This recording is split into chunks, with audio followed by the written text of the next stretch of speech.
YOLO! Let me ask you guys a question. Have you ever been chilling, and then your girl turns to you, looking like this, and says, "Would you still love me if I was a worm?" I am currently single, but I know this is a thing women do. So I thought I would make this video sharing with you the do's and don'ts of how to answer this, and then tell you how I would answer it personally. First up, don't get aggravated and say something like this. Shut up, bitch! Believe it or not, that's the wrong answer. That will upset her, and then you'll be in a fight for the next few hours. Now, you may think to instantly say, yes, that's the safe answer. I would love you no matter what. Yes, of course. But that will upset her and get you into a fight for the next 2 to 3 hours. Because it's not really what you say, it's how you say it. But you definitely can't say no, because then that's definitely going to get you into a fight for the next 2 to 3 hours. Maybe that's also off the table. Reason being, it's evasive, dodging the question, and it didn't give her a satisfactory answer. Now, logic and reason has already left the chat with this stupid question. And you cannot tell her it's a stupid question, otherwise you'll upset her and get into a fight for the next 2 to 3 hours. Do you see where I'm going with this? This almost seems like a no-win situation. The logical answer, out the window. The wrong answer, out the window. Not answering, out the window. The reason being is women are creatures of emotion, not creatures of logic. So it's not really what you say, it's how you say it. It's if they perceive and feel what you said was a satisfactory answer, but they don't know what a satisfactory answer is. They ask you a blank question, but they expect you to provide the answer and provide all the work showing why that's the answer. And that's the secret to the question. And now that we have that in mind, we can thus begin answering the question. And here is how I would answer it. I would pause my video game, because more than likely that's what I'm doing to de-stress and relax when she asks the question. I'd turn to her, and I'd say, "Honey, if you were turned into a worm, I would gently scoop you up, place you in a glass jar with a little bit of dirt, and carry you into the basement. From there, I would split you in half, because worms can regenerate. I'd keep half of you safe and sound in the glass jar with nice little things to keep you entertained and happy, while I take your clone half and I begin doing science experiments on it. Day after day.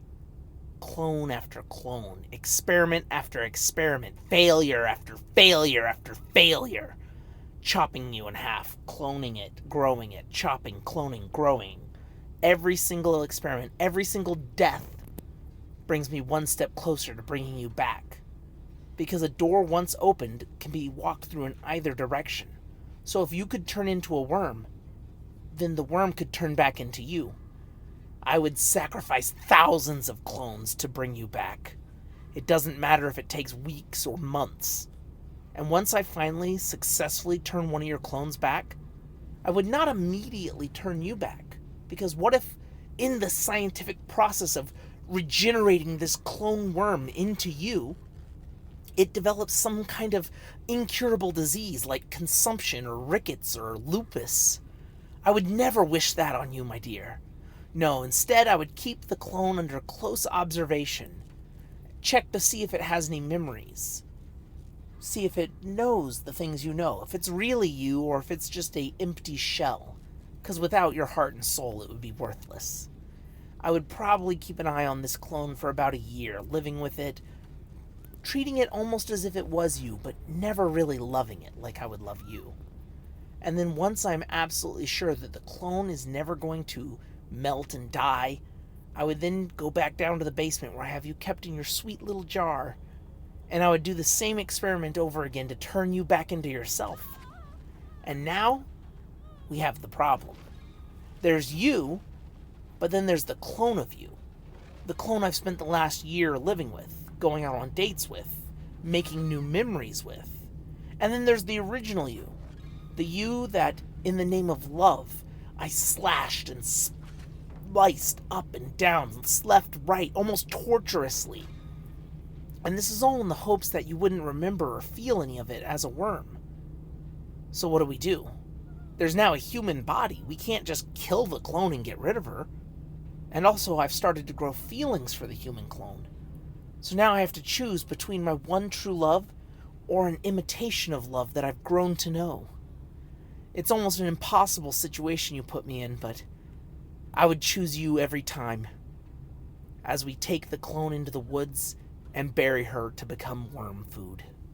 After telling her this, it would probably be very upsetting and we would get into a fight for 2 or 3 hours.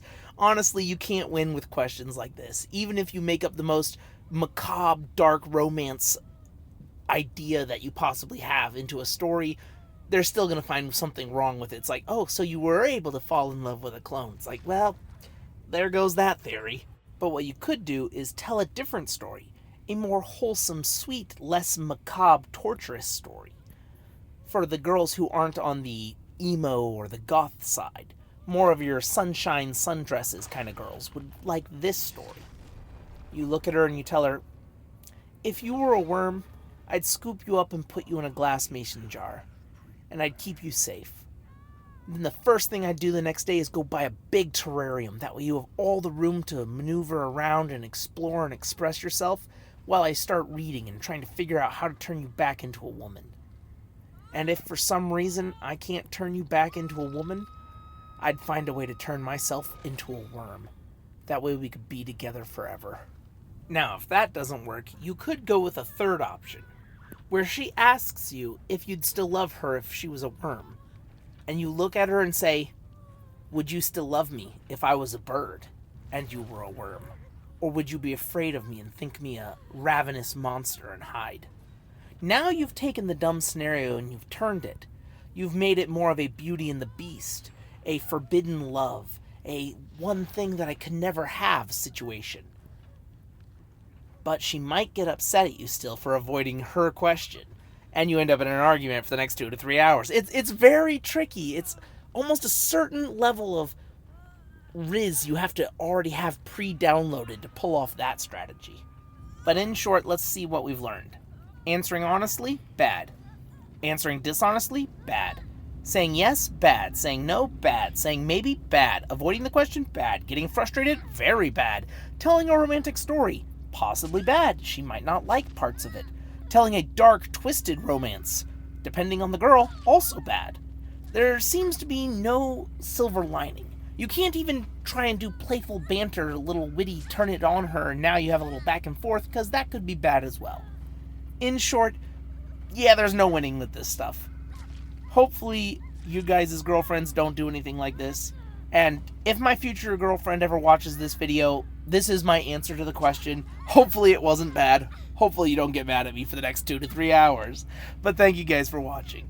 Don't forget to like, comment, and subscribe. And I'll catch you on the flip side.